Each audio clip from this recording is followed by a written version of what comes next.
Good morning everybody. You'll especially like this video because you're not going to get to see my face much. So, following my puncture problems in London last week, you'll see it's quite a good size hole that the room tape made in the, where's the lens? Don't know if you can see that. I do a quick repair when I'm out on the move, and this is it. And for me, a repair on the move is only a temporary measure, and as you'll see, this is already flaking off, but this did get me moving. So what I do when I get home is I peel off the patch. I always do this with every roadside repair puncture. So this, I've peeled the patch off this one. I'm using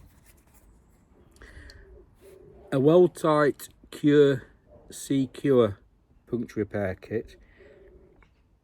I actually picked this up from Mike at Phoenix Cycles when I've got the new room tape. So in the puncture repair kit you have a little instruction kit, or instructions. You have your tube of adhesive, rubber solution, a little piece of sandpaper and some chalk. The sandpaper and chalk are crucial to a puncture repair kit, and many of the modern puncture repair kits don't have the chalk or the sandpaper. As sandpaper, you have like a metal grating board thing. And in the comfort of my own home, I have a cup of coffee, which I've drank. I have a press, which is just something I use because I'll set the puncture and leave it to cure, and probably do tomorrow. Actually, I probably won't touch it tomorrow. And a G cramp, and I put the repair in the blocks of wood. This is just 2 blocks of wood, so they don't get lost with a screw in them.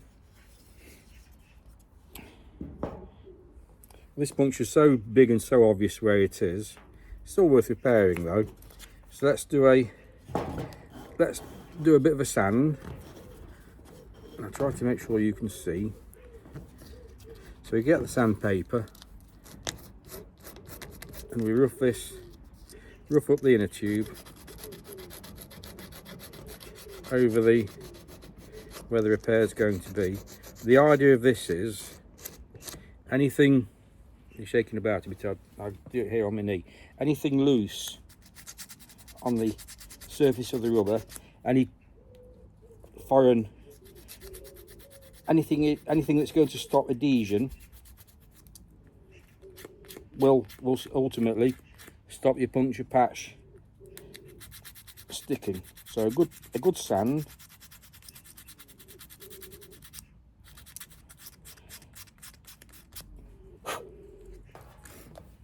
So that is now, you can see I've sanded right through the rubber. I've sanded it down pretty well. Let's open I've selected a patch. And use a small patch.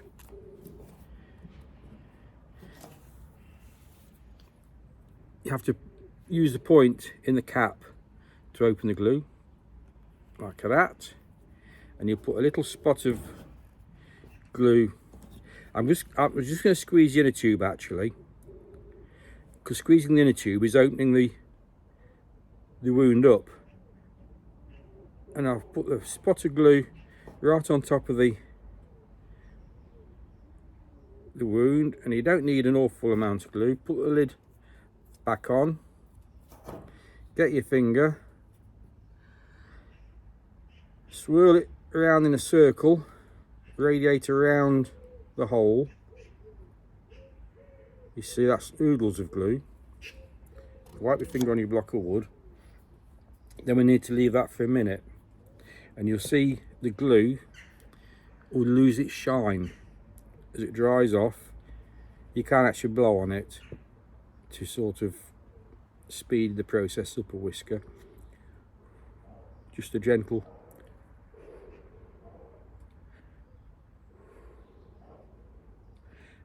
blow. You have to remove the foil. There's a foil and a plastic on the patch, so you have to remove the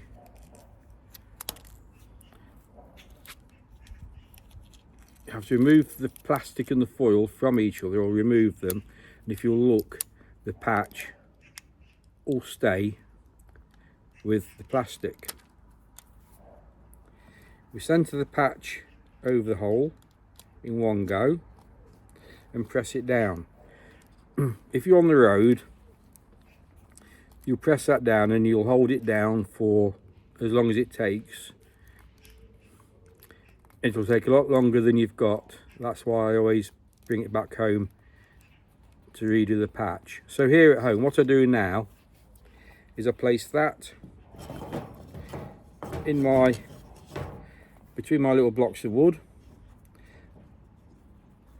swing that one over, just hold it together, put a G-clamp on, just give it a cramp, just cramp it up reasonably tight, and I'm going to leave that to cure now. Well, I shall leave it till tomorrow actually, a 24-hour cure. I don't know by how much sticky the long cure improves things, but I'm sure it must improve things, because as I've just said, if you repair the patch on the roadside, you need to do it again when you get home, because it won't be so good. The chalk, the little stick of chalk, there's a serration on the back of the box, and you rub the chalk just like that, so then you can get some on your finger and put it on or tip it off, and you can put that over the patch and just dab that around the patch, so you can see that's how the chalk I'm going to put on a piece of inner tube there. So you dab the chalk over the patch, because what that will do will stop the patch or the inner tube sticking to either the inside of the tyre, or in this case on this repair, it'll stop it from sticking to the rim tape. Like I say, many puncture repair kits don't come with this, and I was mightily pleased to see when I was in Phoenix Cycles with Mike. I was so pleased to see that he carries a quality puncture repair kit, because a lot of what you buy, cheap kits, 69p or 99p or whatever, don't have the chalk and don't have sandpaper, but the sandpaper is so crucial to preparing the inner tube for repair. That's taken us 8.5 minutes to discuss puncture repairs. You can look at me now. So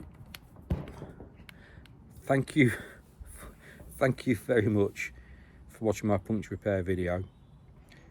This block of wood, I can get 3 inner tubes in there, and I don't particularly have any limit as to how many patches an inner tube has, because if you patch an inner tube correctly, and there's one on here, there's one on one of these inner tubes somewhere. If you patch an inner tube correctly, it'll be good forever. And that's, God knows when I did that. No idea when I did that one.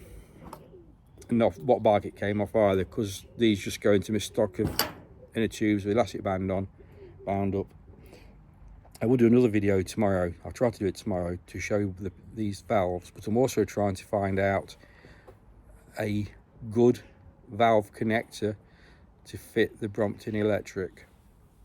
When I was with my subscriber in I think it was Wandsworth, he was saying he had an awful job trying to connect the valve connector of his track pump, to the bike with the motor. So you guys with electric Bromptons, if you do have something that works easily, please let me know, and I will make sure I include that in the next video to share that with everybody else. Sharing is everything in this world of riding Brompton bikes, or any bike. So thank you for watching. This is my daily vlog. It's a short one, bit of an inner tube, bit of a repair thing, teaching most of you how to suck eggs, but this is how I do it. It's probably wrong, but it works for me and has done for many a year. For that you thank my dad. So I've been doing, he showed me when I was probably 7 or 8, so I've probably been mending these for the best part of 55 years. Yeah, thank you guys.